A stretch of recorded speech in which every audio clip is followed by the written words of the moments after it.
இன்னைக்கு நம்ம வீடியோல என்ன பார்க்க போறோம் அப்படின்னா, தமிழக இ-சேவை மையங்கள்லேருந்து வந்திருக்கக்கூடிய ஒரு சூப்பரான நிரந்தர வேலைவாய்ப்புன்னு பத்தின ஃபுல் டீடைல்ஸா நம்ம இந்த வீடியோல பார்க்க போறோம். இந்த வேலைவாய்ப்பை பொறுத்தவரையும் உங்களுக்கு எந்த ஒரு தேர்வும் கிடையாது, கட்டணமும் கிடையாது. நேரடி பணி நியமனம் மட்டுமே தான் இந்த வேலைவாய்ப்பு எல்லாமே ஃபில் பண்றாங்க.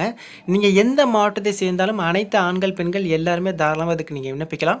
tnega.gov.in அப்படின்னு சொல்லுவாங்க. லிங்க் எல்லாத்தையுமே நான் உங்களுக்கு டிஸ்கிரிப்ஷன் பாக்ஸ்ல தரேன். மொத்தமா ஒரு 3 விதமான posting programmer, software programmer, OS and TV administrator அப்படின்னு சொல்லிட்டு ஒரு 3 விதமான பணிகளுக்கு தான் இப்போ நோட்டிஃபிகேஷன் விட்டுருக்காங்க. ஸோ ஒரு பணிக்கான நோட்டிஃபிகேஷன் எல்லாத்தையும் நம்ம பார்க்கலாம். ஃபர்ஸ்ட் ப்ரோக்ராமரை டச் பண்ணுறீங்க அப்படின்னா அந்த ஜாப்க்கான டீட்டெயில்ஸ், ரெஸ்பான்சிபிலிட்டிஸ் எல்லாம் கொடுத்துருப்பாங்க. மேலே பார்த்தீங்கன்னா அப்ளை நவ் அப்படின்னு சொல்லி ஒரு டேப் இருக்கும். அதை டச் பண்ணுங்க. அப்ளை நவுக்குள்ளே போனீங்கன்னா இந்த பணிக்கு விண்ணப்பிக்க விரும்புவர்கள் எல்லாத்தையுமே நீங்கள் அப்ளை பண்ணிடலாம். நேம், டேட் ஆஃப் பர்த் அப்படின்னு சொல்லி உங்களோட பேசிக் டீட்டெயில்ஸ் எல்லாமே கேட்பாங்க. ப்ளஸ் உங்களோட ஐடி ப்ரூஃபாக இருக்கட்டும், எஜுகேஷன் சர்டிஃபிகேட்டோட டீட்டெயில்ஸ், இந்த மாதிரி டீட்டெயில்ஸ் எல்லாமே கொடுத்துருப்பாங்க. எல்லாத்தையுமே நீங்கள் கொடுத்துட்டு ஃபைனலாக உங்களோட ரெஸ்யூமே நீங்கள் அப்லோட் பண்ணுற மாதிரி இருக்கும். அப்லோட் பண்ணி நீங்கள் சப்மிட் பண்ணுறீங்க அப்படின்னா அவங்க ஷார்ட் லிஸ்ட் பண்ணிவிட்டு நீங்கள் எங்கே இன்டர்வியூ அட்டன் பண்ண வரும் அப்படிங்கிற டீட்டெயில்ஸ் எல்லாமே உங்களுக்கு சென்ட் பண்ணுவாங்க. வேலைவாய்ப்பை பொறுத்தவரை நிறைய விதமான காலி பணியிடங்கள் எல்லா இடத்துலையும் இருக்குது அப்படின்னு சொல்லியிருக்காங்க. அதே மாதிரி இந்த வேலைவாய்ப்புக்கான வயது வரம்பை பொறுத்தவரையும் நீங்கள் பொது பிரிவினராக இருக்கீங்கன்னா 18லேருந்து 30 வயசு வரை விண்ணப்பிக்கலாம்.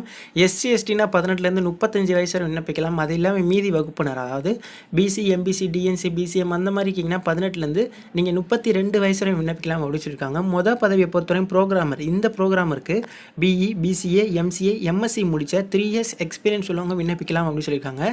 ரெஸ்பான்சிபிலிட்டிஸ் கொடுத்துருக்காங்க. அதாவது இன்கேஸ் நீங்கள் செலக்ட் ஆகிட்டீங்கன்னா இந்த ரெஸ்பான்சிபிலிட்டிஸ், அதாவது இந்த பாயிண்ட்ஸ்லாம் நீங்கள் கவர் பண்ணுற மாதிரி இருக்கும். இதான் உங்களுக்கான வேலை அப்படிங்கிறத அவங்க சொல்லியிருக்காங்க. கீழே டெக்னிக்கல் ஸ்கில்ஸ் கொடுத்துருக்காங்க. இது ரிலேட்டடில் உங்களுக்கு டெக்னிக்கல் ஸ்கில்ஸ் தெரியுது அப்படின்னா அது உங்களுக்கு ஒரு ஆடட் அட்வான்டேஜாக இருக்கும். அதே மாதிரி சாஃப்ட்வேர் ப்ரோக்ராமர் கேட்குறாங்க. பிடெக், எம்சிஏ, எம்எஸ்சி முடிச்சவங்க வேணும் அப்படின்னு சொல்லிட்டு 2லேருந்து 4 வருஷம் எக்ஸ்பீரியன்ஸ் உள்ளவங்க விண்ணப்பிக்கலாம். அதே மாதிரி ஓஎஸ் அண்ட் டிபி அட்மினிஸ்ட்ரேஷன் கேட்குறாங்க. இதுக்கு நீங்கள் பிடெக், எம்சிஏ முடிச்சிருக்கணும். 2 to 3 இயர்ஸ் எக்ஸ்பீரியன்ஸ் இருக்கவங்க நீங்கள் விண்ணப்பிக்கலாம்.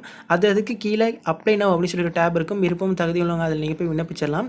ஸோ இந்த ஜாப் நிறைய பேர் எதிர்பார்த்துட்டு இருக்கக்கூடிய ஜாப். பட் எக்ஸ்பீரியன்ஸ் இவங்க கன்சிடர் பண்ணுவாங்க. ஸோ உங்களுக்கு விருப்பம் தகுதியும் இருக்குது அப்படின்னா தாராளமாக விண்ணப்பிங்க.